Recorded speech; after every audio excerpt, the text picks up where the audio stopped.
Hello and welcome back. This is the session on rich data controls in ASP.NET. Our objectives for this session are as follows. Number 1. A quick tour of the rich data controls available in ASP.NET, understanding and using view templates, sorting and pagination in the grid view control, and event handling in grid views. ASP.NET has the following rich data controls which we'll be seeing in detail. The grid view shows large information in a tabular format and supports selection, editing, sorting, and paging the data. The details view shows single records at a time and also allows editing and paging. A simple definition for a grid view in an AX page is as shown below. We have the grid view ID, the run ID equal to server, and then a data source ID. The data source for a grid view could be a SQL data source or an object data source. In this example, we have used a SQL data source. And to make things really simple, we could specify auto-generate columns equal to true. Now, when this grid view is rendered on the ASPX page, the select command will get executed and whatever column is selected from the table would be shown as a column in the grid view. Now, if we want to customize the grid view, we can set the auto-generate columns equal to false and explicitly specify the columns. We use the ASP bound field and the data field attribute to specify the column name from the table to show as a column in the grid view. The header text is the name of the column in the grid view. There need not be a mapping between the column name in the table and the column name in the grid view. We could have a more meaningful, descriptive, user-friendly text on the grid view, and this is possible using the header text of each column. For the primary key fields, like the ID in this example, which is auto-generated identity column, we do not want the user to enter the ID when creating new records. We prevent this by setting the insert visible equal to false. Also, while changing the data, we do not want the user to update the primary key while editing the data. We prevent this from happening by setting the read only equal to true. Also, if you notice, we have specified allow sorting equal to true. Now, since the column names are defined by us, we need to specify the sort expression for each column. The sort expression for the column is generally the column name in the table. And that is how, in this example, you would notice that the data field and the sort expression are the same for each column. The data field ID has a sort expression as ID, and the data field name has a sort expression as name. The details view shows information one record at a time. We define details view as follows. We specify the ID, run ID equal to server, and then we specify the source we specify the data source for the details view. This could be an object data source or a SQL data source. And instead of columns, we specify the fields. The field definition is similar to the column definition in the grid view.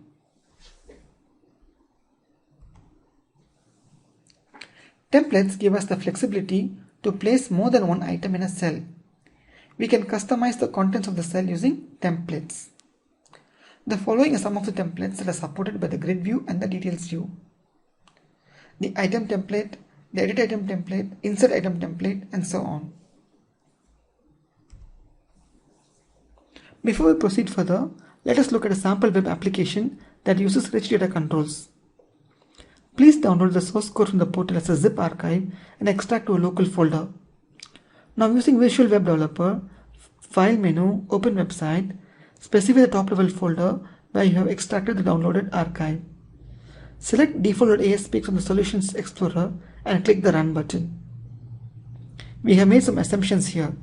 There is a local DB called StudentDB that has a table called Student with the column definitions ID, which is the primary key identity column which is auto-generated, name, admission NO, and course. So let me bring up Visual Web Developer. From the file menu, I say open website, and then I select the top level folder to where I have extracted the downloaded source code, and I click on open. Let me select default.aspx and click the run button.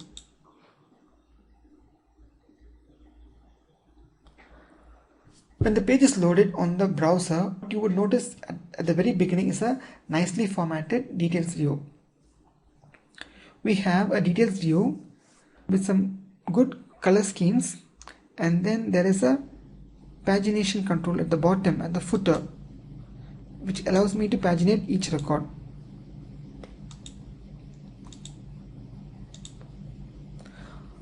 Now, when I want to add a new student, I click on the new button.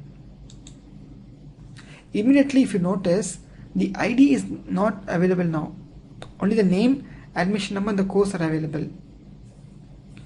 Since ID is an auto-generated identity column, we do not want the user to specify an ID. Also, the name and admission number are text fields, but the course is a drop-down list which is pre-filled for us. We do not want the user to select a course which does not exist in this particular college. So let me enter the name as some name, test 123, admission number is 222, and then let me choose engineering, and I say insert. So it has added a new record, which is the 5th record here. It has given it a auto-generated ID, and then there is a name and admission number we specified, and then the course we selected. We could edit this record, and student ID becomes read-only, and we can only change the name, admission number and the course. Again, the course is a drop-down list. It is not free text. So this is an example of using an item template inside a details view. Let us see how we have done this. In the default.aspx markup, we first define the SQL data source. We have a select command, we have an insert command, update command and delete command. The default.aspx file, we have a SQL data source which has a select command, insert, update and delete command. And we have a details view. The details view, the source for the details view is the SQL data source we saw previously. Now we have the following field definitions. We have a bound field which is the ID, and insert visible equal to false, so that it is not available for inserts, and then it is read only, so that it is not available for updates. And then there is a name, data field name, which corresponds to the name in the student table, and then a data field called admission NO, which is again a column in the student table.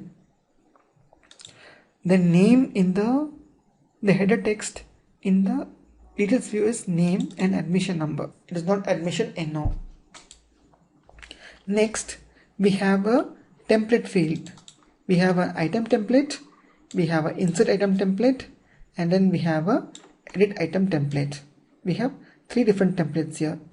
The first template, item template, is the normal view as we page the records. The insert item template comes into play only when the details view is in insert mode.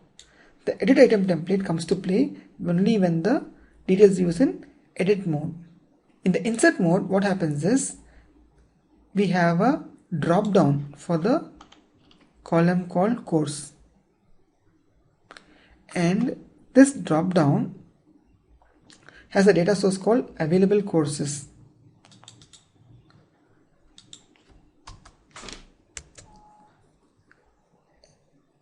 Let us look at available courses. We are looking at the insert item template, and then the data source for the edit course DDL is available courses.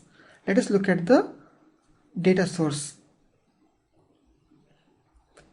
available courses seems to be a property on the default.aspx.cs file, which is true.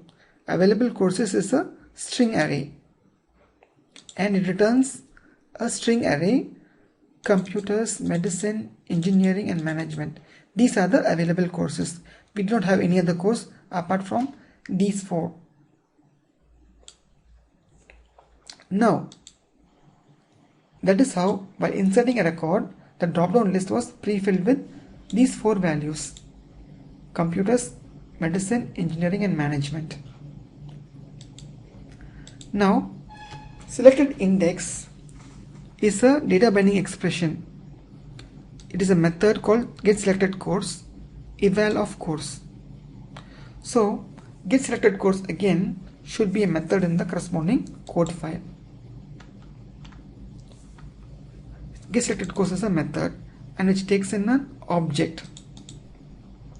This object, which is passed into the getSelectedCourse, is the value for the course for the given record. For example, let's run the program one more time.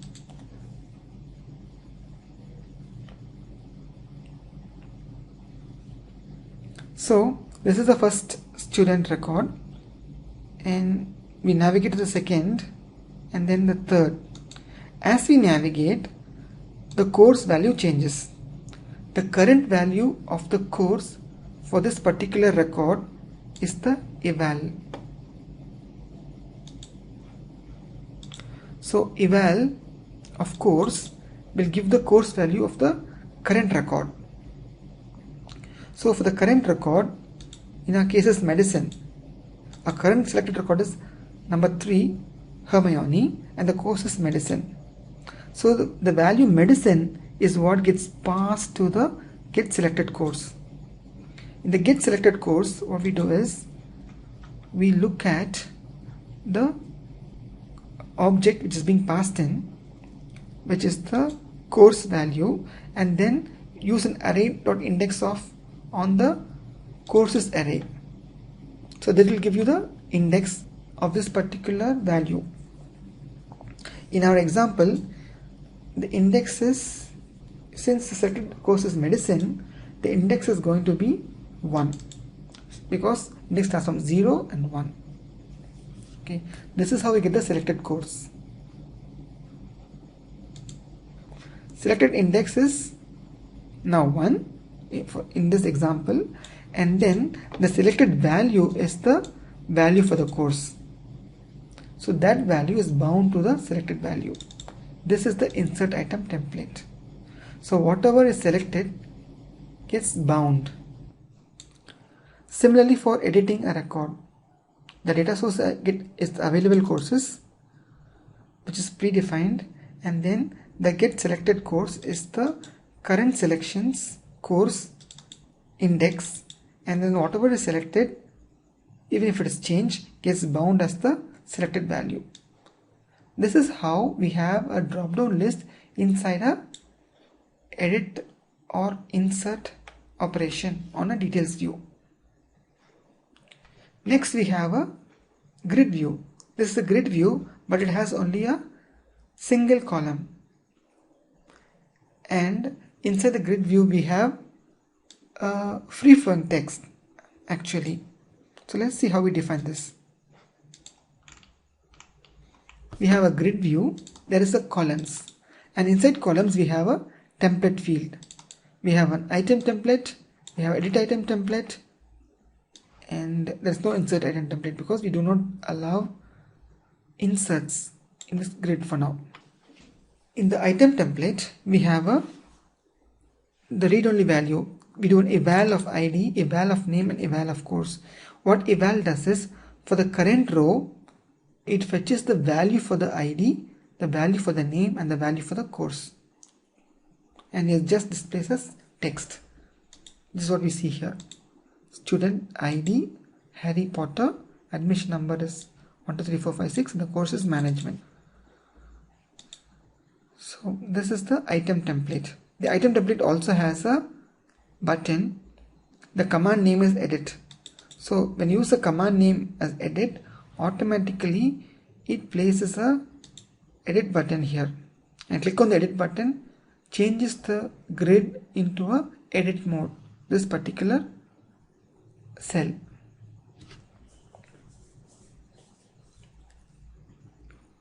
Going back to our discussion, we have the edit item template. In the edit item template, what we do is we have the ID and it is read only. We do not want the user to change the ID. And the name, whatever is given in the text box, we bind it as the name. And similar for the admission number.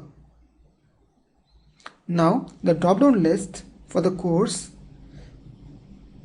has the data sources available courses, and the selected index is the index in the available courses, and the selected value is what gets bound to the drop-down list and hence to the column. We also have two command buttons here, update and a cancel. So when you do an edit, this particular cell in the column changes to edit mode, and then it has update and a cancel operations, and it allows me to edit only using these particular courses. So this is how, using a grid view, we have a drop-down list inside a grid view.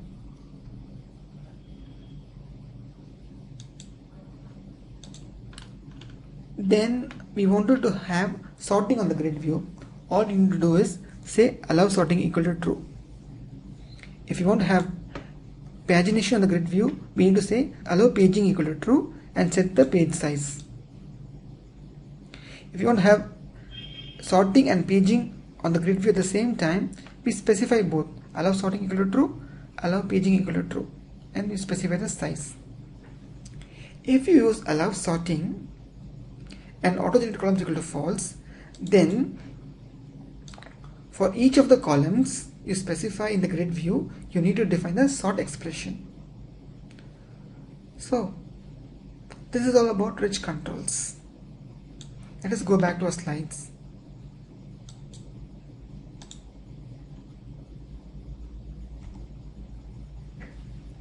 We have a details view which has a data source ID as source students, and we specify a edit button, insert button and delete button, and allow paging equal to true. So we have the navigation controls at the footer. Now we go to look at the field definitions.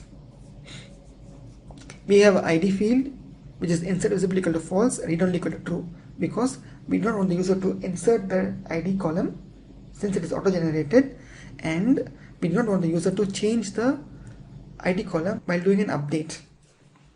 Then we have a name, admission number, which are bound to the data fields name and admission NO. Then we define the template for the course. For the course, we want to have a drop-down list for the edit and the insert, so that the user can select the course and not enter free text. First, we define the item template, which is what gets displayed when the details view is in the read-only mode. When the details view is in edit mode, the edit item template will come into play, and when the details view is in insert mode, the insert item template will come into play. We define a drop-down list, and the data source of the drop-down list is available courses. The selected index would be the index from the list of available courses. We use the data binding expression get selected course, which will help us get the correct index for us. Whatever the user selects, that would be the correct index from the available courses. And the selected value from the drop-down list is bound to the course column. Whatever we select from the drop-down list is bound to the course column. So if I'm creating a new record and the drop-down list is pre-filled with the available courses, whatever I change, I get the selected index from this method get selected course, and the selected value is bound to the column course. This is how we define our insert item template. Similarly for the edit item template, when the details view is in edit mode, the data source gets all the available courses and shows it in the drop-down list. Whatever value I choose from the drop-down list, I get the selected index using the get selected course. This method, get selected course, will help me get the correct index, and then the selected value is now bound to the column called course. This is how whatever change I made is now associated with a course for the current record.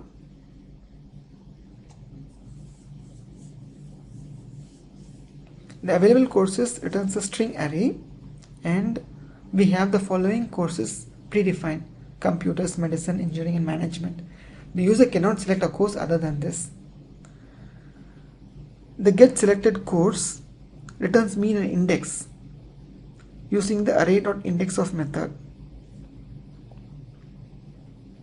So this is how we have a drop-down list inside a details view. If it is display only mode, we just display the course data. To restrict the user to select a value from the given set of values while inserting or updating data, we use the insert item template for new data and edit item template for existing data.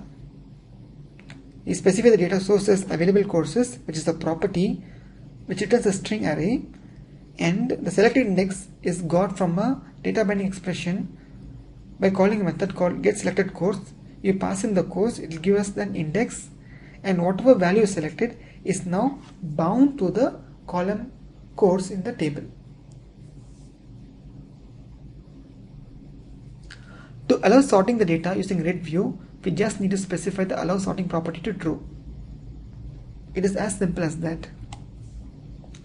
Paging the grid view. The grid view supports pagination, and all the logic for pagination is pre-built into the control.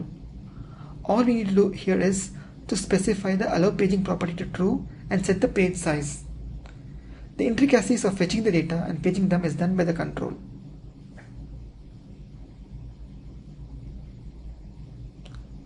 Now let us look at event handling in grid view. In the grid view control, a number of events are raised. It is not necessary we handle all of them. For most, the default original behavior provided by ASP.NET is good enough. The following some of the events that we could handle: the row data bound, the row command, the selected index change, and the selected index changing events. The row data bound occurs when a data row is bound to data in the grid view control. We use this event to change the status or highlight some particular row. The row command event occurs when the button is clicked on the grid view control. The selected index change and the selected index changing event happen when the select button is clicked and the following events get raised. We use this event to control selection. Let us see how to add a delete confirmation on the grid view. Whenever deletion is concerned, it is always better to prompt the user and confirm the delete action. Here is how we do it in a details view, by specifying the onItemCreated property to an event handler. We have a details view definition, and the attribute onItemCreated, we specify an event handler. The event handler for the onItemCreated is shown below. What we do here is we get the second last row from the details view where all the controls are placed, the insert, update, delete controls, and then we get each of the controls in the cell, and if the command name is delete, we add the tooltip. Click here to delete, and on client click we add a JavaScript function, return confirm delete the student. So this is a simple event handler which finds the second last row in the details view, finds the delete button, and then add the tooltip and the on client click event. For example, here we added a new student.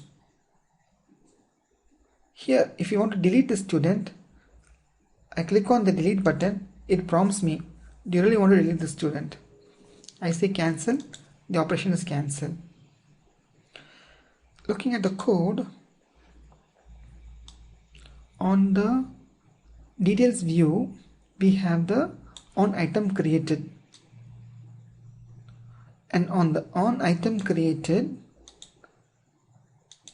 what we do here is, if it is not a footer row, we get the command bar, and on the command bar we look for the delete button, and once we find the delete button, we add the tooltip, and then we add the on client click JavaScript function. This is how we can add a confirmation to the details view so that all deletes have a confirmation from the user now. Let's go back to our slides.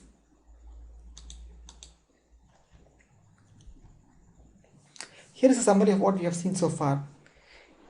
We have seen how to use a grid view in ASP.NET. We have seen how to use details view in ASP.NET. We have used grid view templates. We have seen how to define sorting and pagination in a grid view. We looked at event handling in grid views, and then an example of adding a confirm delete validation in a grid view. I hope you enjoyed this lesson. We'll see you soon.